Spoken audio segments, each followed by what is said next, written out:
నమస్తే welcome to big Telugu TV. యెమెన్లో Kerala nurse Nimisha ఉరిశిక్ష వాయిదా పడింది.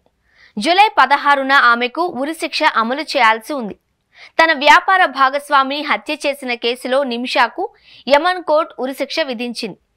ఈ క్రమంలో చర్చల నేపథ్యంలో యెమెన్ చివరి క్షణంలో కేరళ నర్సు నిమిషా ఉరిశిక్షను నిలిపివేస్తూ నిర్ణయం తీసుకుంది. హత్యకు గురైన తలాల్ అబ్దుల్ మహదీ కుటుంబం గిరిజన నాయకులతో చర్చించిన తర్వాత ఈ నిర్ణయం తీసుకున్నారు. నిమిష ప్రియ విడుదల కోసం కంఠాపురం ఏపీ అబూబకర్ ముస్లియార్ జోక్యం చేసుకున్నందుకు యాక్షన్ కౌన్సిల్ కృతజ్ఞతలు తెలిపింది. కాంతాపురం ఏపీ అబూబకర్ ముస్లియార్ జోక్యం తర్వాత నిమిష ప్రియను విడుదల చేయడానికి అనధికారిక చర్చలు ప్రారంభమయ్యాయి. గిరిజన నాయకులు, తలాల్ బంధువులు, లీగల్ కమిటీ సభ్యులు, కుటుంబ సభ్యులు ఈ చర్చల్లో పాల్గొన్నారు. ఇదిలా ఉంటే నిమిషాను కాపాడడానికి కేంద్రం అన్ని ప్రయత్నాలు చేస్తోంది. చివరి క్షణంలో కూడా ఉరిశిక్షను ఆపాలి అని కేంద్రం యెమెన్ ప్రభుత్వాన్ని కోరింది. బాధితుడి కుటుంబానికి 11 కోట్ల బ్లడ్ మనీ ఇచ్చేందుకు ఒప్పందం కుదిరినట్టు చెబుతున్నారు.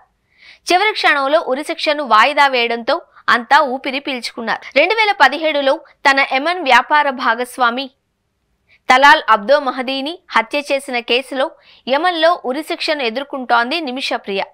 తన పాస్పోర్ట్ను అతడి దగ్గర నుంచి తిరిగి పొందడానికి మెహదీకి ఇచ్చిన మత్తు అధిక మోతాదు కావడం వల్ల అతడు చనిపోయాడు అని పేర్కొన్నారు. నిమిష ప్రియను ఉరిశిక్ష నుండి కాపాడడానికి బాధితురాలి కుటుంబానికి బ్లడ్ మనీ చెల్లించే అంశాలను పరిశీలించాలి అని యెమెన్లో షరియా చట్టం ప్రకారం ఈ నిబంధన అనుమతించబడింది అని సుప్రీంకోర్టులో పిటిషన్ వేశారు. నిమిష ప్రియను కాపాడేందుకు బాధితురాలి కుటుంబానికి 8.6 కోట్లు బ్లడ్ మనీగా ప్రియ కుటుంబం అందించేందుకు సిద్ధమైంది. కేరళ పాలక్కాడ్ జిల్లాకు చెందిన 38 ఏళ్ల నర్సు నిమిష ప్రియ 2011లో ఉపాధి కోసం యెమెన్ వెళ్లారు. 2014లో యెమెన్లో యుద్ధం కారణంగా భారతదేశానికి తిరిగి వచ్చారు నిమిష ప్రియ భర్త, కుమార్తె. తన కుటుంబాన్ని పోషించుకోవడానికి యెమెన్లో ఉండిపోయారు నిమిష. యెమెన్ చట్టం ప్రకారం విదేశీ వైద్య నిపుణులు అక్కడ క్లినిక్ తెరవాలి అనుకుంటే యెమెన్ జాతీయుడితో భాగస్వామ్యం కుదుర్చుకోవాలి. దీంతో తలాల్ మహదీతో వ్యాపారం ప్రారంభించిన నిమిష ప్రియ తనను పెళ్లి చేసుకున్నట్టు తప్పుడు పత్రాలను సృష్టించి పాస్పోర్ట్ను నిలిపివేశారు అని, ఆమెను సంవత్సరాల తరబడి శారీరకంగా వేధించాడు అని, ఆర్థిక దోపిడీకి పదే బెదిరింపులకు గురి చేశాడు అని ఆరోపించారు నిమిష ప్రియ. 2017లో తన పాస్పోర్ట్ను లాక్కొని యెమెన్ను విడిచి వెళ్లాలి అనే లక్ష్యంతో మహదీని మత్తులో పడేయడానికి ప్రయత్నించింది నిమిష.